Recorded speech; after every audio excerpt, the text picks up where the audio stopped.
Hermanos, estoy contento que hemos llegado a nuestra tercer parte de nuestro curso, Introducción a la Teología Reformada.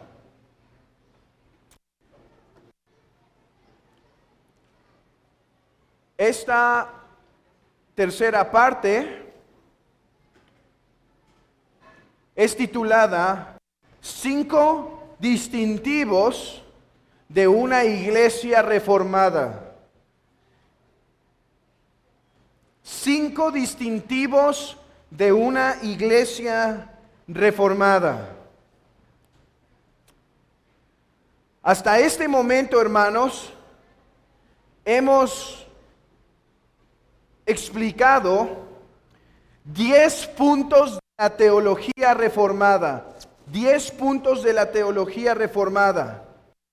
¿Quién puede mencionar los 10 puntos de la teología reformada que llevamos hasta este momento? A ver, ¿quién va a ser el valiente?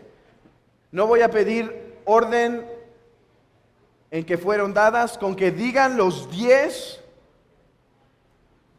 puntos. A ver, sola escritura, solo Cristo, sola gracia, sola fe, sola fide, solo a Dios la gloria,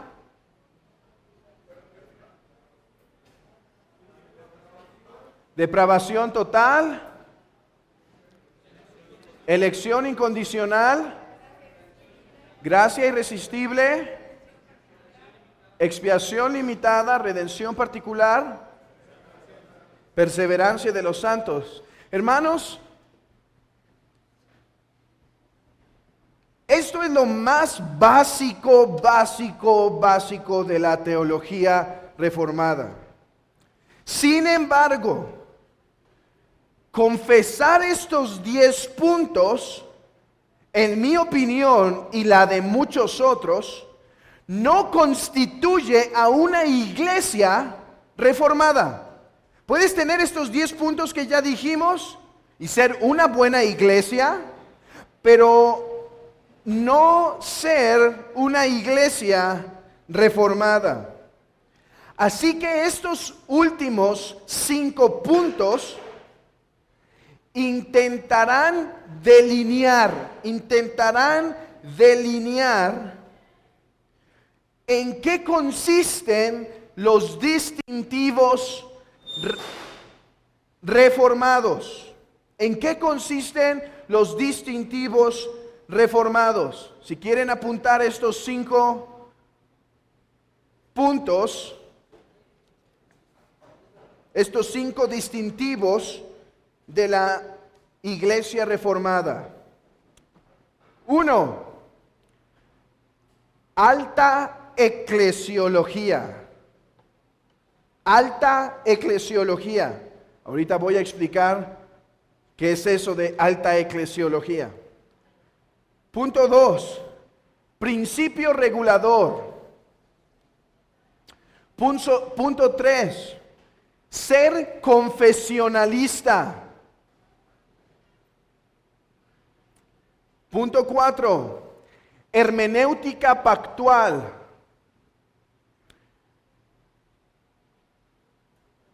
Punto 5. La ley como el código moral. Ahora, yo sé que estos 5 puntos, así solos, sí.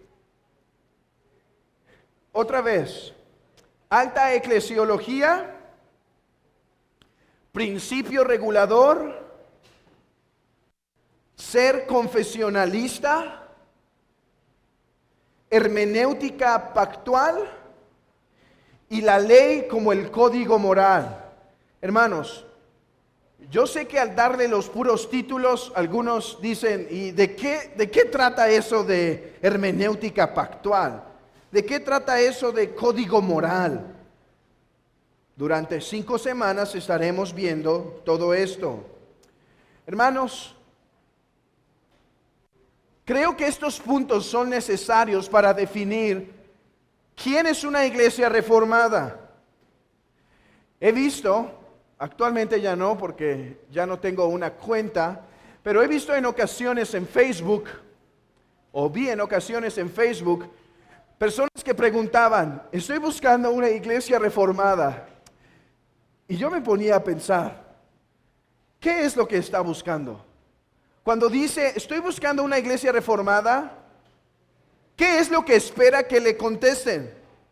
¿Una iglesia con los primeros cinco solas? ¿Una iglesia con las 5 solas más los 5 puntos de la gracia? ¿O una iglesia con todos estos distintivos? Y decía, ¿por qué? ¿Qué es lo que está buscando esta persona? Y después me preguntaba, ¿y la persona que lo lee, qué pensará? Porque imagínense que el hombre que pregunta está diciendo, no, una iglesia con los 15 puntos. Pero el otro que está diciendo que es una iglesia reformada dice, no, nosotros solo tenemos las 5 solas y ya. ¿Podemos ser muy generales o podemos ser muy específicos en nuestra definición de qué es una iglesia reformada? ¿Podemos ser muy generales y considerar a todos los que hablen de las doctrinas de la gracia reformados? ¿Hablas de las doctrinas de la gracia? Reformado. Podemos ser muy generales, podemos ser muy quisquillosos. Y hablar, por ejemplo, de sola salmodia, de los no instrumentos, como las marcas de una iglesia reformada. Así que, ¿quién establece el parámetro o cómo se establece el parámetro de lo que es una iglesia reformada? Creo que estos 5 puntos que vamos a estar estudiando a través de estas 5 últimas lecciones no son ni muy generales y no son tampoco muy específicos. Y la manera en la que se han formulado son muy precisos. ¿Por qué? Porque un grupo de personas, esto no es originado en mí, he tomado de otros autores que me han ayudado a formular este pensamiento. Otros hermanos hicieron esto. A ver, yo sé que hay diferencias entre los bautistas, entre los presbiterianos y entre los congregacionalistas. Yo sé que hay diferencia entre Anthony Burgess, un presbiteriano, entre Benjamin Cox, un bautista reformado, y John Owen, un congregacionalista. Yo sé que tienen diferencias, pero ¿qué es lo que todos ellos comparten? ¿Qué es lo que todos ellos comparten? Alta eclesiología, principio regulador, confesionalismo, hermenéutica pactual y la ley moral. De hecho, vamos a ver a través de estas lecciones cómo es que ellos tenían unidad entre bautistas, presbiterianos y congregacionalistas en decir, todos nosotros 3 grupos distintos, no nos identificamos con los antinomianos. ¿Estamos unidos en eso? Sí, tenemos diferencias entre nosotros, pero en esto estamos unidos. El antinomianismo no entra aquí.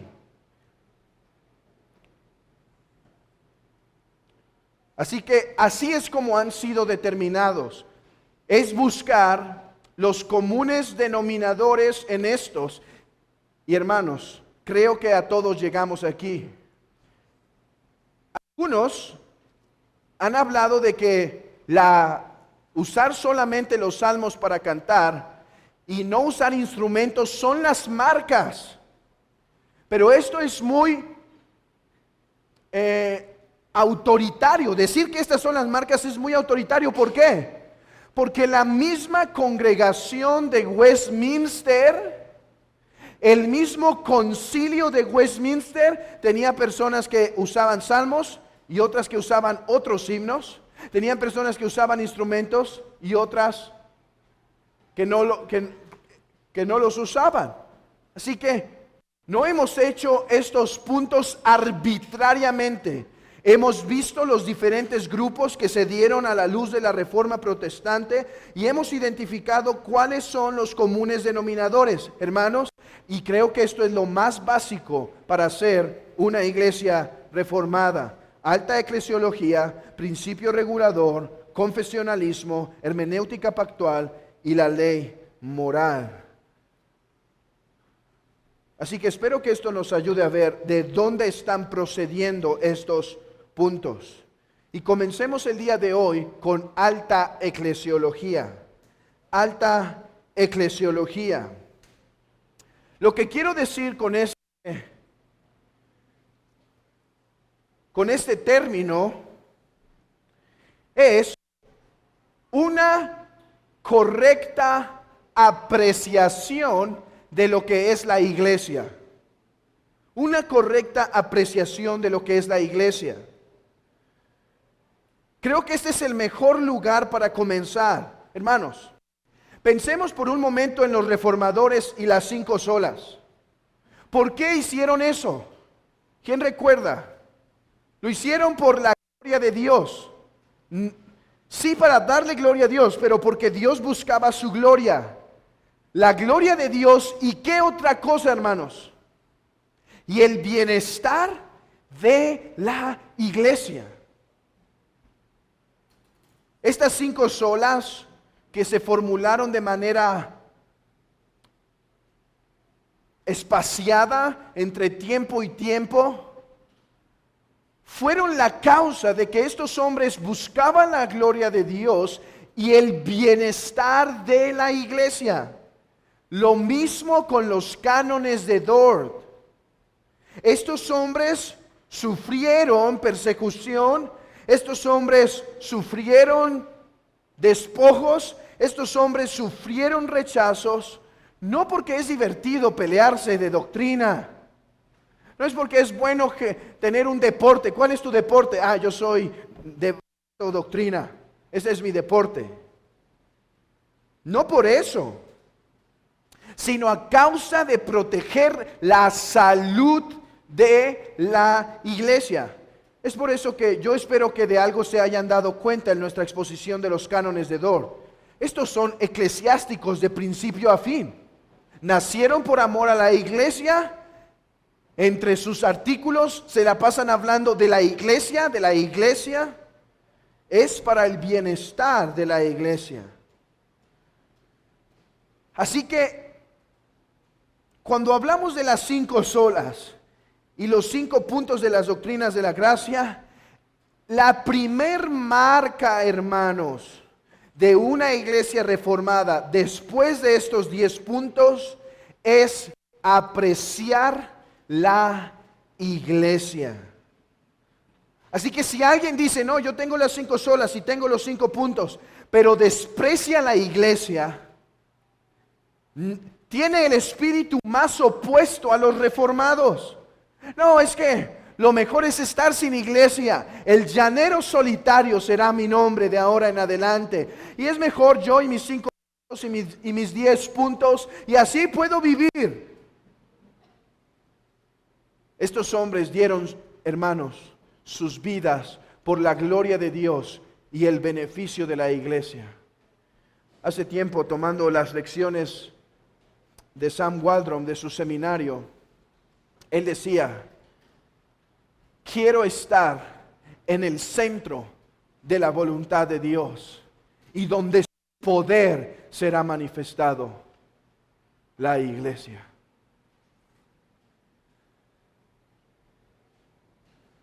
Así que con alta eclesiología estamos enfatizando que el espíritu común de los reformadores y posreformadores fue un aprecio a la iglesia. ¿Cuán necesario es esto en nuestros días? ¿Cuán necesario es apreciar la iglesia? ¿Cuán necesario es dar lecciones de su valor, de su importancia, de la necesidad que tenemos de la iglesia, de su hermosura? Hermanos, cada domingo en nuestros corazones debe haber 2 cosas opuestas. En primer lugar, terminar el día diciendo, Señor, gracias por lo que me has ministrado hoy. Tengo pasión, tengo deseo de empezar mañana mi día. e ir e intentar predicar el evangelio y hacer la obra que me has llamado, hacer bien estos oficios, hacer bien las cuestiones de la casa, las cuestiones bien del trabajo y honrarte con mis manos. Oh Señor, pero cómo extraño que ya sea domingo.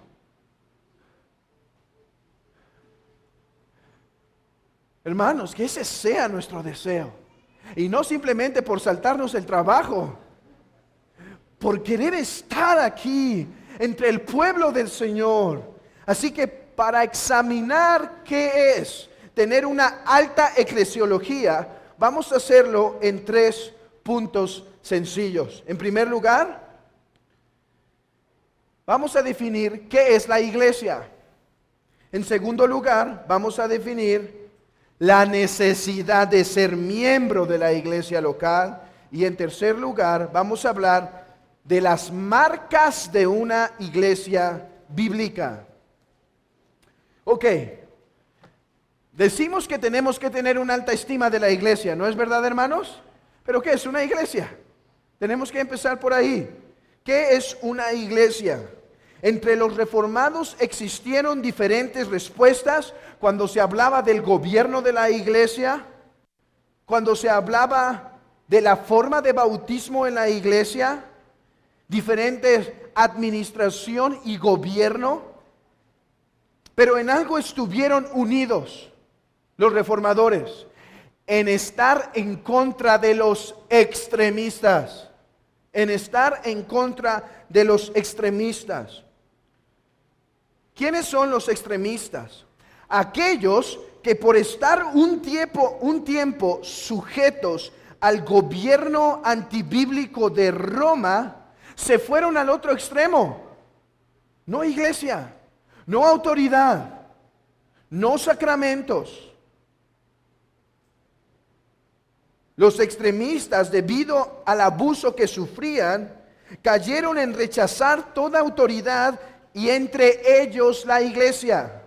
Lutero batalló con esto, tanto que tuvo que crear un artículo. Primero escribió contra los reyes y dijo: están abusando de los trabajadores. ¿Y qué hicieron los trabajadores? Lutero escribió a favor de nosotros, vamos a derrocarlos. Y entonces tiene que escribir a los trabajadores y decir: no es lo que estoy diciendo, no vengan a destruir la iglesia, eso no es lo que quiero decir. Y entonces tiene que reprenderlos. Calvino batalló en contra de esto. Y los posreformadores, los puritanos, tuvieron que batallar también con esto. El argumento era algo así: Roma es una falsa iglesia, premisa 1. Roma enseña la doctrina de la Trinidad, premisa 2. Por lo tanto, si Roma es una falsa iglesia y ellos enseñan la doctrina de la Trinidad es una falsa doctrina. Así era su forma de pensar. Ahora aplíquenlo a la iglesia. Roma habla de autoridad, pero Roma es una falsa iglesia. No hay iglesia y no hay autoridad. Esta fue la actitud de los extremistas. Pero los reformadores, hermanos, se mantuvieron críticos de esa posición, considerándola no solo peligrosa. Si es la posición que tú tienes en este momento, no solo es peligrosa para tu vida espiritual. Además, es ofensiva al Señor que formó su iglesia. Esta actitud, hermanos, es digna de imitar. Es digna de imitar. Es cierto, muchos salen de los abusos y ¿qué pasa, hermanos? Se van hasta el otro extremo. Lo vimos hoy. Algunas iglesias abusan y se caen en el otro extremo. Hermanos, esto es algo que en verdad yo sí admiro de estos hermanos. Fueron hombres con errores, con pecados, con fallas, con muchas cosas que se han corregido en la iglesia. Fueron hombres falibles, no son dioses. Pero esto es algo de admirar, imitar. Que no por salir de un extremo van hasta el otro.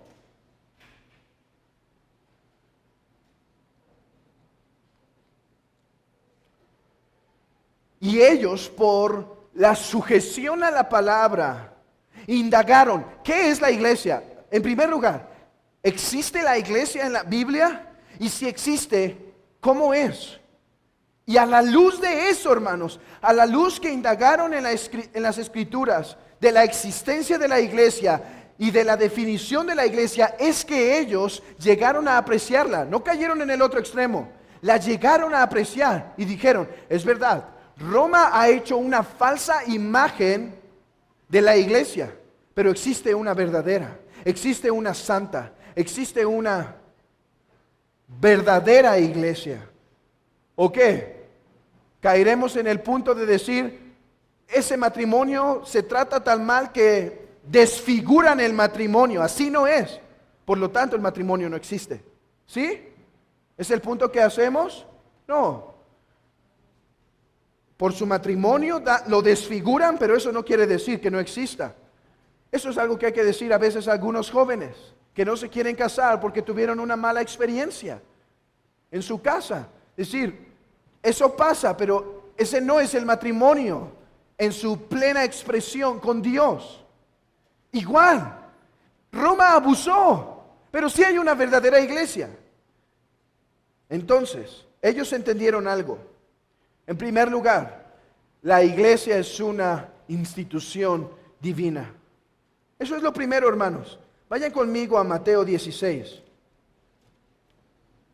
Mateo 16. Versículo 18. Y yo también te digo que tú eres Pedro, y sobre esta roca edificaré mi iglesia. Mi iglesia.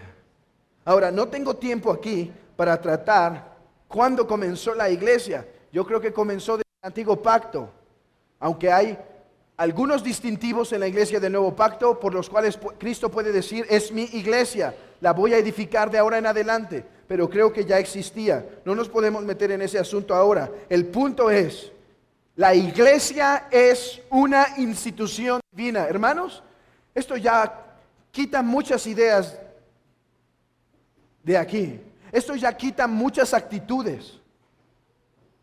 La iglesia no es la iglesia del pastor. La iglesia no es la iglesia de los miembros. La iglesia es la institución de Dios. De Dios. Además, la iglesia es el conjunto de creyentes regenerados, bautizados en el nombre del Padre, del Hijo y del Espíritu Santo. Vayan conmigo a Mateo 28. Mateo 28.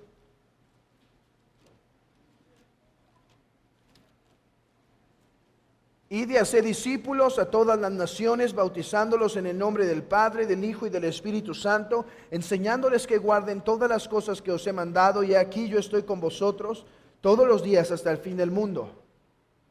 Noten esto, prediquen el Evangelio, y a los que creen es la implicación de la enseñanza del libro de los Hechos, a los que creen, bauticen. Entonces, si una persona cree en el Evangelio de todo corazón y se ha arrepentido de sus pecados, escuchen esto, no es opcional pertenecer a la iglesia. Ahora, es opcional pertenecer a esta iglesia o a otra iglesia, ¿sí? Pero no es opcional pertenecer a la iglesia del Señor. Dice la Escritura que el apóstol Pablo predicaba el Evangelio y que todos los que creían se añadían a la iglesia. Así que los que recibieron su palabra, pueden ver, recibieron su palabra, se refiere a la fe salvadora, fueron bautizados y se añadieron aquel día como 3,000 personas. Vean, la iglesia es una institución divina. La iglesia es el número de aquellos que han confesado tener fe en Cristo, que tienen una vida congruente con ese testimonio, de manera que no es opcional ser miembro de la iglesia. Ahora, alguien puede decir, sí, pero yo soy miembro de la iglesia universal. Sí, hermanos, a veces quieren sacar sus haces sobre la manga y, mira, soy miembro de la iglesia universal. Hablaremos más de esto en el siguiente punto, en el próximo punto de la necesidad de ser miembro.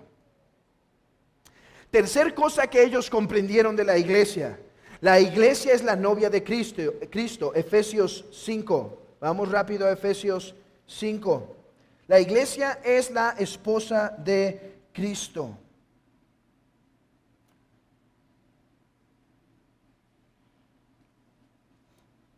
Versículo 32, conocen el contexto.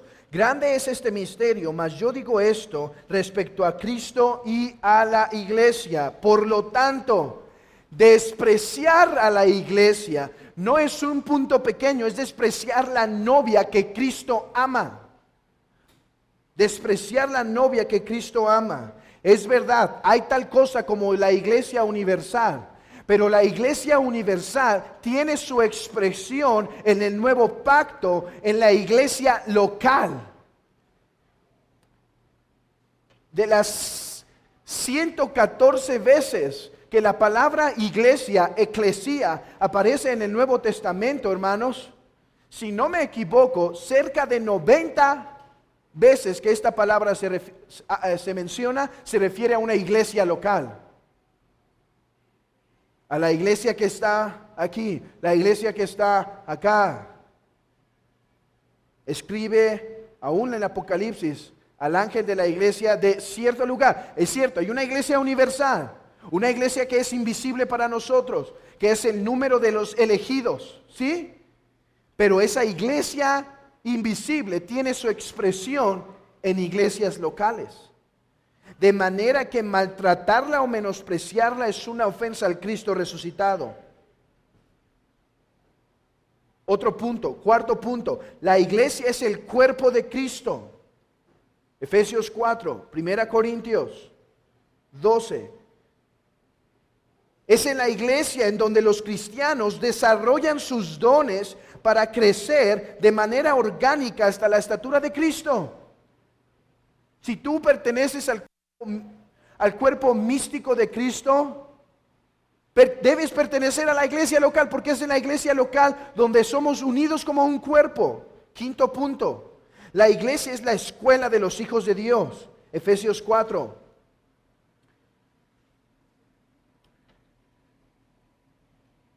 Versículo 12, a fin de perfeccionar a los santos para la obra del ministerio, para la edificación del cuerpo de Cristo.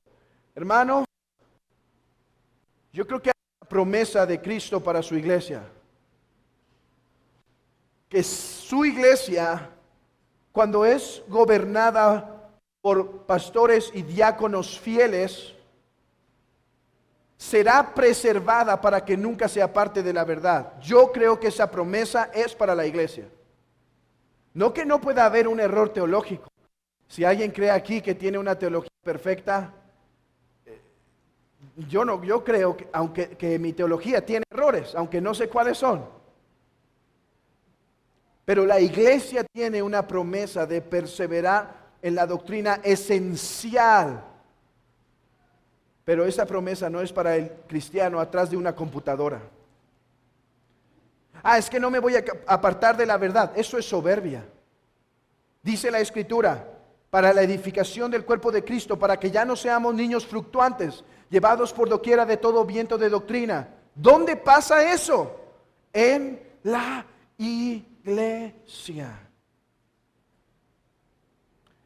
Además, la iglesia, en un sentido, hermanos, funge como la escuela, así la llamó Juan Calvino, la escuela o la madre de los cristianos. Ahora, si alguien viene aquí de un contexto muy católico, va a decir, caramba, ya empezamos con la madre iglesia. Déjenme explicar por qué Calvino usó esa analogía.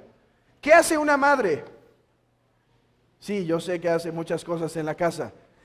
Pero una de sus principales es nutrir con alimento no adulterado a sus hijos. ¿No es verdad? ¿O quién fue aquí la última vez la mamá que dio veneno a sus hijos? Bueno, no levante la mano, porque si fue sin querer seguramente. La iglesia es como una madre porque lo nutre. ¿Qué más hace una mamá? ¿Qué? A ver, niños, ¿qué hace una mamá? Protege. ¿Eso hace la iglesia? Los protege. ¿Qué más? Alimenta. ¿Y qué más? Corrige. Disciplina. ¿No hace eso la iglesia? Hermanos, fue todo esto que dijo a los reformadores: esos extremistas están mal. Puedo entender su reacción, pero mi teología no se hace por reacciones. Ellos hacen eso, yo hago lo contrario. Mi teología se rige por la palabra. Y la palabra dice que la iglesia es muy preciosa a los ojos de Dios. Ese es el primer punto. Entonces ya sabemos qué es la iglesia. La institución divina en la cual los creyentes regenerados, bautizados en el nombre del Padre, del Hijo y del Espíritu Santo, perseveran, siendo ellos la novia del Cristo, el cuerpo de Cristo, siendo la iglesia una escuela para ellos, así como una madre que los alimenta y los corrige. La iglesia es importante. Hermanos, si solo nos quedamos con el primer punto, es suficiente para decir que si la iglesia es divina, todas las cosas que Dios manda deben ser obedecidas en su iglesia. Hermanos, esto quita nuestro menosprecio a la iglesia.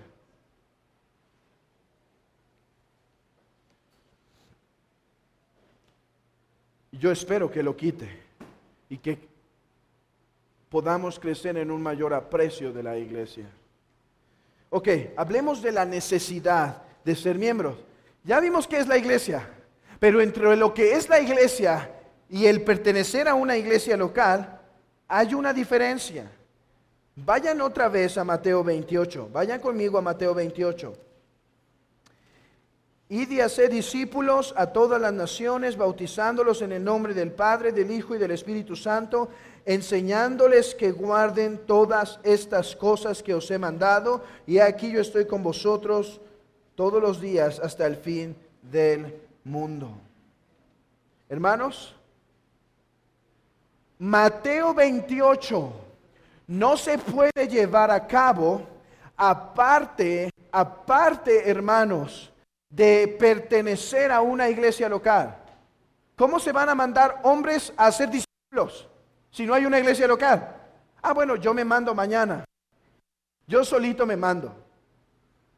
¿Cómo se les va a enseñar todas las cosas? ¿Dónde van a ser bautizados? La gran comisión ni siquiera puede ser obedecida si no existe tal cosa como aquellos que han sido salvados pertenecen a un cuerpo local. Para obedecer a nuestro Señor después de creer en el Evangelio es necesaria la iglesia. El bautismo es una ordenanza que se recibe en la iglesia y la enseñanza es algo que se da en la iglesia. Hermanos, ¿cómo recibía la iglesia del primer siglo la enseñanza? ¿Por email o por WhatsApp? Hermanos, ni siquiera tenían sus Biblias personales. ¿Dónde recibían la enseñanza? En la iglesia. ¿Dónde se iban a enterar de las epístolas del apóstol Pablo? En la iglesia. Así que la gran comisión solo puede ser cumplida si se pertenece a la iglesia local. Pregunta, ¿es la gran comisión solo para algunos o es para todos los cristianos? Es para todos los cristianos, por lo tanto, es para todos los cristianos un deber de pertenecer a la iglesia local. No solo la Gran Comisión, el Nuevo Testamento es un libro eclesiástico. Por eso no quiero decir que la Biblia es un manual de cómo hacer iglesias. No, no existe tal cosa. Si ves un libro que trata de eso, deséchalo, seguramente está mal. Si alguien trata una iglesia como pone este ingrediente más este ingrediente y boom, seguro está usando del marketing de este mundo para hacer iglesias. Y no hay nada más profano en la iglesia del Señor que usar de la sabiduría mundana para construir el cuerpo de Cristo. Consideren esto, hermanos. El Nuevo Testamento no puede imaginar, no puede ser leído plenamente aparte de una iglesia local. Ya hemos dicho, muchas epístolas fueron escritas a iglesias particulares. A la iglesia de Éfeso, a la iglesia de Filipos, a la iglesia de Galacia. Es más, ustedes saben que hay algo como las epístolas generales.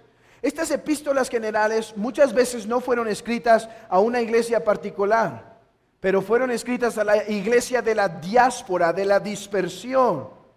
Todas las epístolas fueron escritas a iglesias. Hermanos, Apocalipsis, ¿a quién fue escrito? Escribe al ángel de la iglesia. Escribe al ángel de la iglesia. Escribe al ángel de la iglesia. Apocalipsis es un libro eclesiástico para la iglesia. No solo todo, gran parte del Nuevo Testamento es para la iglesia, una iglesia en particular. Pero además, todos los imperativos de la iglesia solo pueden obedecerse si estamos en una iglesia local. Vamos a abrir nuestras Biblias brevemente en Romanos 12. Romanos 12, hermanos. Solo elegí algunos versículos por causa del tiempo, pero vamos a Romanos 12:10. Amaos los unos a los otros con amor fraternal. En cuanto a honra, prefiriendo los unos a los otros. Ok, ¿cómo es esto posible si no pertenecemos a una iglesia local? ¿Cómo vas a amar a tu hermano a través del monitor? Vamos a otro. 14:19, Romanos 14:19. Así que sigamos lo que constituye a la paz y a la mutua edificación. Hermanos, ¿cómo nos vamos a soportar unos a otros si no pertenecemos a una iglesia local? 15:5, Romanos 15:5. Pero el Dios de paciencia y de la consolación os dé entre vosotros un mismo sentir según Cristo. Esto es lo que dice Efesios. Someteos unos a otros, un mismo sentir. Hermanos, ¿cómo vamos a someternos unos a otros aparte de la iglesia local? Hablaba con un buen hermano hace un momento. Justamente de esto. La iglesia, la unidad de la iglesia no quiere decir que cuando alguien opina algo, el 100% siempre dice sí, y otra opinión y todo sí. No, muchas veces no es así. Es más, a veces en el pastorado de la iglesia, la pluralidad de ancianos, los 5 pastores, 4 pueden decir sí a una cosa y 1 tiene dudas. Pero ¿cómo funge esto de la iglesia? Someteos unos a otros. Bueno, quizá ese uno pastor tenía una diferencia, pero me someto, hermanos, creo en su sabiduría, lo voy a hacer. Muchas cuestiones de la iglesia en ocasiones son así. Yo pienso que se pudo haber hecho, pero me someto. Creo que esta es una iglesia de Cristo, creo que el Espíritu, y aun si ellos estuvieran equivocados, Dios va a obrar.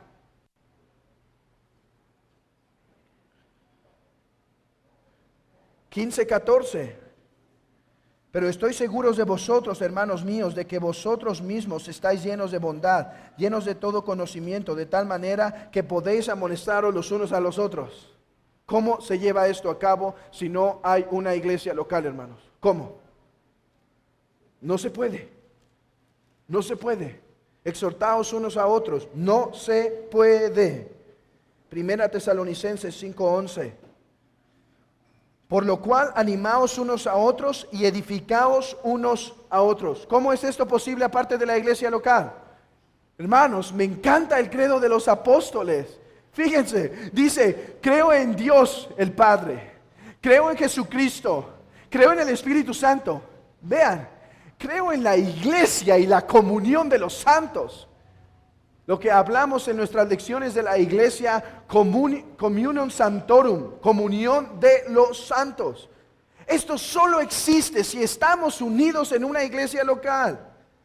Primera Tesalonicenses 3:12. Y el Señor os haga crecer y abundar en amor unos para con otros y para con todos, como también lo hacemos nosotros para con vosotros. Primera Tesalonicenses 4:9. Pero así el amor fraternal no tenéis necesidad de que os escriba, porque vosotros mismos habéis aprendido de Dios que os améis unos a otros. Hermanos, no sé ustedes, pero yo estoy convencido de la necesidad de ser miembros de una iglesia local. La necesidad de ser miembros de una iglesia local. Aparte, algunos es donde dicen, no, pero es que yo soy de la iglesia universal. Entonces, ni pertenezco aquí, ni pertenezco a ningún lado, sino a todos. Ok, entonces, ¿qué sentido tienen las cualificaciones pastorales? ¿Por qué se habla de cualificaciones si es la universal? ¿Quiénes son sus pastores de la iglesia universal? Cristo. ¿Y cómo te ministra Cristo? ¿Por qué habla de cualificaciones si Cristo es tu pastor? No, estos son hombres de lugares concretos que edifican al pueblo. ¿Por qué se habla de un diaconado? ¿Por qué se habla de un servir de las mesas? ¿Cuáles mesas si es la iglesia universal? ¿Cuáles ancianas que cuidar, pobres que cuidar en la iglesia si es la universal?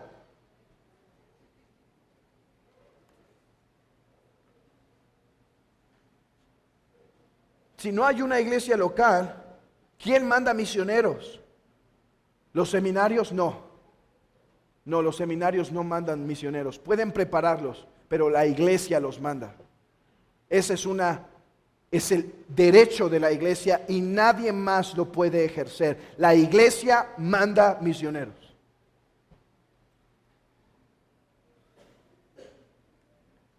Aquí los pastores, ¿a qué personas tienen obligación de cuidar?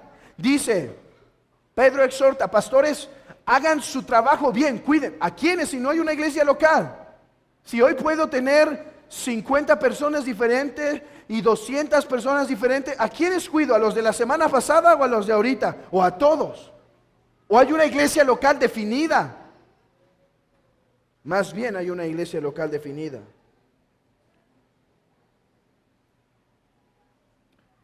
¿Cómo se hace la disciplina si no hay iglesia local? Es universal.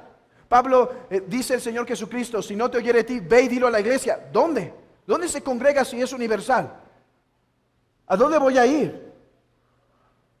¿Con el Papa?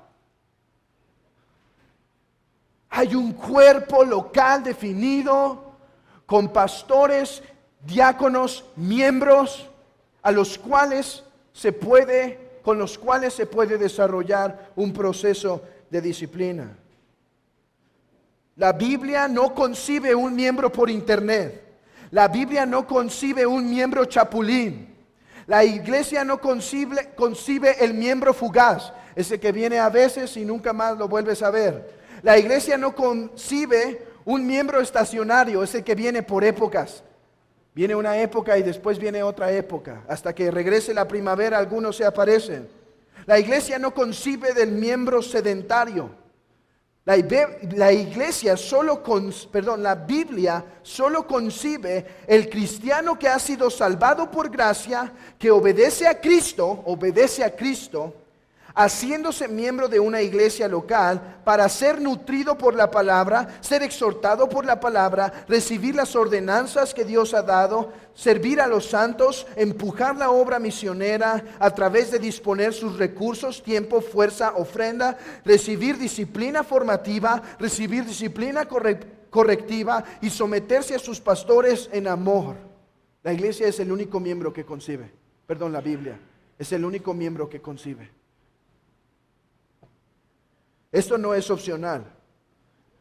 Hermano, necesitas la iglesia. Miren lo que dijo R.C. Sproul. Nosotros necesitamos la iglesia tanto como un hambriento bebé necesita la leche de su mamá. No podemos crecer ni ser nutridos sin la iglesia. Amar a Cristo y despreciar la iglesia es una contradicción intolerable que no podemos soportar. Es justamente este entendimiento que hizo que los reformadores estuvieran de acuerdo con el dicho de un padre apostólico, Cipriano, que dice: no podemos tener a Dios por madre si no tenemos no podemos tener a Dios por padre si no tenemos la iglesia por madre. Recuerden, alguien puede preguntar: ¿es esencial la iglesia para la salvación? No. ¿Es esencial ser miembro para la salvación? No. ¿Es esencial para ser un cristiano del nuevo pacto? Sí. ¿Se salvó el hombre en la cruz y ser miembro de la iglesia local de Jerusalén? ¿O de Roma, perdón? Sí, ¿no? ¿O alguien está dudando? Pero si no hubiese muerto en la cruz, ¿debía ser miembro de una iglesia local? Sí. Es más, cuando Sadoleto, un católico del tiempo de Juan Calvino, le escribió diciendo: ustedes están destruyendo la iglesia, ¿saben qué dijo Calvino? Sí, pero es que la iglesia, pues no está bien la iglesia, ya hay que dejarla, ya pasó de moda, ya vienen otras épocas. Dijo: no, nosotros no la estamos destruyendo, ustedes la han destruido, nosotros la estamos recobrando. No me acuses de ese grande pecado. Ustedes son los que la han desfigurado.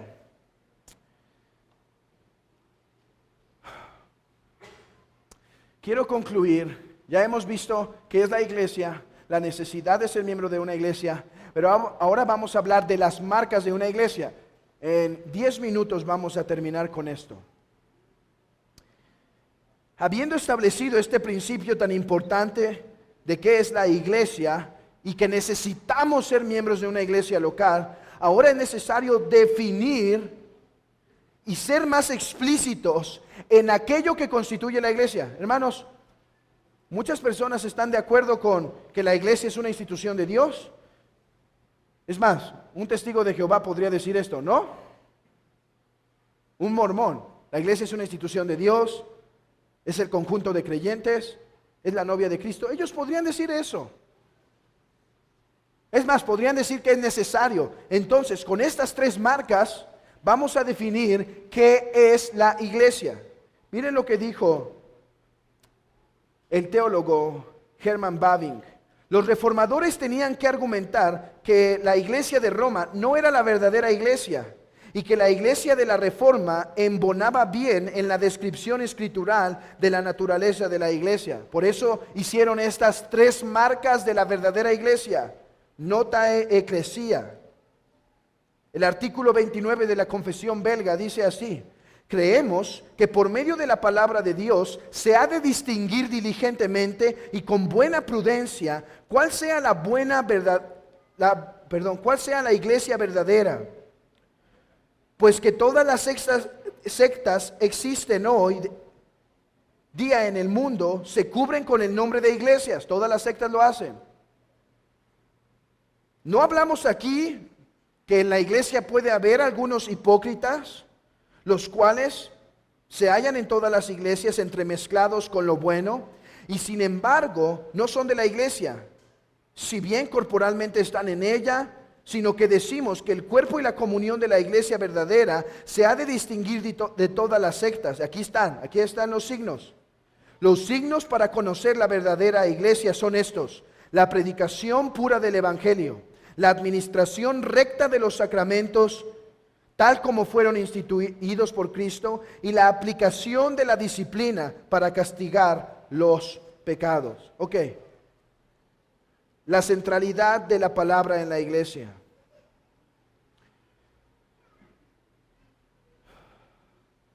La iglesia, a ver, ¿quién se acuerda de esto? Lo vimos en Sola Escritura.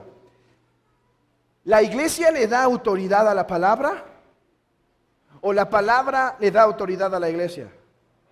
La palabra le da autoridad a la iglesia. Hermanos, la iglesia nació por el poder de la palabra y el Espíritu, ¿no es verdad? ¿Qué es la iglesia? ¿No es el cuerpo de los regenerados unidos en el nombre de Cristo? ¿Cómo fueron regenerados? La fe viene por el oír y el oír por la palabra de Dios. La iglesia es una creación desde el inicio, una creación de la palabra. Así que inicia formada de la palabra, persevera formada por la palabra, se santifica formada por la palabra y espera la gloria del Señor en la esperanza de la palabra. De principio a fin, la Biblia debe estar centrada en la palabra de Dios. En el contexto histórico, esto implicaba rechazar la tradición que contradice las Escrituras y poner la Biblia como suprema. Hermanos, para nosotros tiene unas implicaciones. ¿Qué significa que tenemos la Biblia como nuestro máximo estándar? Que no vamos a elevar ningún otro elemento, aunque sean buenos, a la medida de la palabra. O sea, la iglesia no debe estar centrada en la música. Si alguien viene a la iglesia, debe venir por hambre a la palabra. La iglesia no debe estar fundada únicamente en el compañerismo. El compañerismo está fundado por la palabra. La iglesia no debe ser atractiva por los ministerios. No, es que me conviene. Hermanos, me enfada escuchar esto. Algunos presentan la iglesia casi como un club. Casi como cuando vas de vacaciones y alguien te intercepta para que pagues como de esas membresías de hoteles, y mira, tenemos este lugar para los niños, y si compras te vamos a dar este brazalete y vas a poder entrar. Algunos así presentan la iglesia. Mira, tenemos ministerios para tus niños, para tus adolescentes, para tus jóvenes, para los adultos jóvenes que no se han casado, tenemos para matrimonios, tenemos para damas, tenemos para varones, tenemos el ministerio infantil, tenemos campamentos. Hermanos, qué horror. Qué desvirtud, qué vergüenza fundar la iglesia en eso. La iglesia está fundada en la palabra. Que se predique el texto de la Escritura. No me vengan con sus actividades. La iglesia necesita la palabra, no un club. Para club hay muchos allá afuera.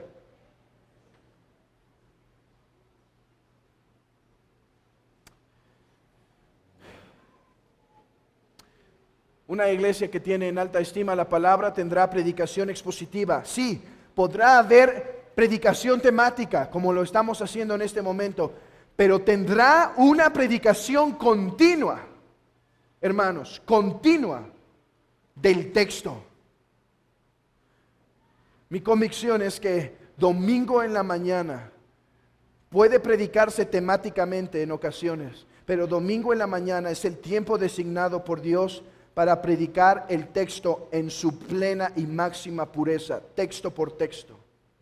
Sí, en las tardes u otros días de la semana puede haber exposición temática, catequesis y demás, pero la iglesia debe estar recibiendo un continuo alimento del puro texto de la palabra. Además, esto implica tener doctrina basada en la Biblia. Si la Biblia es la centralidad, hay que tener la correcta interpretación de la Biblia, principalmente del Evangelio. Hermanos, una iglesia solo puede ser llamada iglesia si tiene el Evangelio verdadero. Si la iglesia de los testigos no es iglesia de Cristo, la iglesia de los mormones no lo es. El catolicismo no es la iglesia del Señor. Pueden llamarse iglesias, pero no lo son. El Evangelio es la marca distintiva de la verdadera iglesia. Gálatas 1, 6 al 9, 1 Corintios capítulo 1, versículo 23. Otra cosa son los sacramentos. Otro elemento de la verdadera iglesia es la correcta administración de las ordenanzas, o sea, evitar toda esa pompa mística del catolicismo, donde se reverencian las ordenanzas y demás. Miren lo que dice la confesión belga. En cuanto a la falsa iglesia, ésta se atribuye a sí misma y a sus ordenanzas más poder y autoridad que la palabra de Dios, y rehúsa someterse al yugo de Cristo. No administra los sacramentos como lo ordenó Cristo en su palabra, sino que quita y agrega a ellos como mejor le parece. La iglesia debe recibir una correcta administración de las ordenanzas, evitando todo misticismo y toda esperanza en los elementos.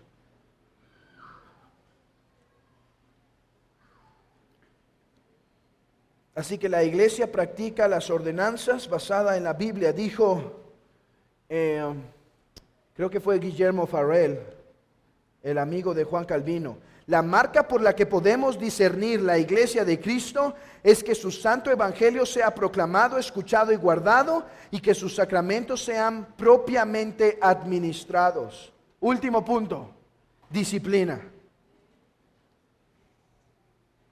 Esta tercer marca puede ser deducida de las otras dos. ¿Por qué? ¿Qué dijimos? ¿Cuál es la marca 1 de la verdadera iglesia? Que la iglesia está centrada en la palabra, que la iglesia es obediente a la palabra. ¿Qué enseña la palabra? ¿No enseña la disciplina? Eso es una consecuencia necesaria de tener la Biblia como central. De manera que la iglesia que no practica la disciplina no solo peca por no practicarla, sino por ignorar los mandamientos del Señor. Así que la disciplina es una consecuencia necesaria de tener la Biblia como nuestra centralidad. No solo es una consecuencia de tener la palabra al centro de nuestra iglesia, sino es una consecuencia de las ordenanzas, sacramentos. ¿Por qué? Porque la correcta administración de las ordenanzas requiere que aquellos que están endurecidos o que practican algún pecado abiertamente sean quitados de la cena del Señor, según 1 Corintios 11, que no la tomen indignamente, para que no caigan en una condenación mayor por tomar a la ligera la cena del Señor. La disciplina es algo que debe ser ejecutado por las siguientes razones, dice un autor. Primero, el honor de Dios y de su iglesia y la integridad de la Santa Cena. ¿Por qué la disciplina? ¿Pueden ver el vínculo con la Santa Cena? Para proteger que la Santa Cena sea menospreciada. La gloria de Dios. Segundo punto.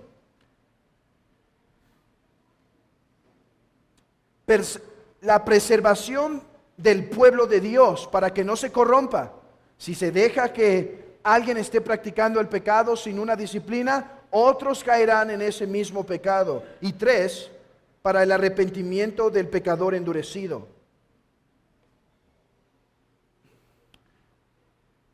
Esto implica, hermanos, que en la iglesia hay autoridad.